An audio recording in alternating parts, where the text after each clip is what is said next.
This is what it's like to be ghosting along. I'm going about 2 knots of boat speed, super light air. The wind is going to fill in pretty strong in a little bit. I have a full main up and I have the jib.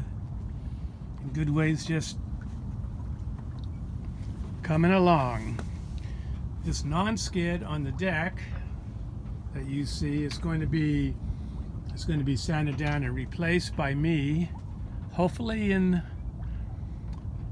early April. And we'll see how that goes.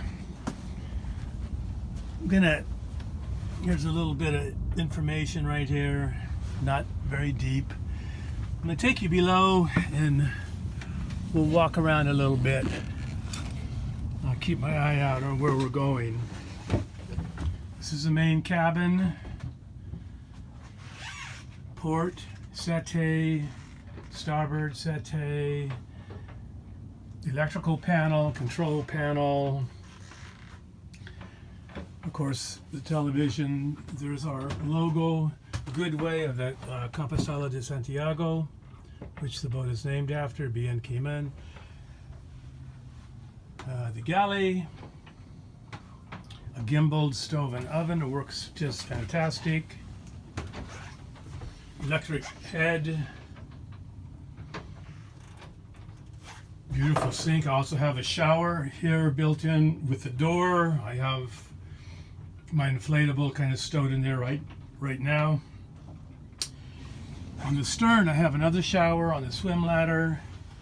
Here's the aft cabin. Really comfortable, kind of acting like a garage at the moment. And going forward, I do have new sheets I brought with me this voyage, but they're not on yet. I'll put them on later. I have a custom-made mattress cover. This is a real comfortable cabin to be in. Outside, you can see I'm coming up on the outside of Berkeley Pier with that red marker. Ahead of us, dead ahead, is Angel Island. You can just see the Golden Gate poking through the fog, and Alcatraz also through the fog. So, nice day all in all.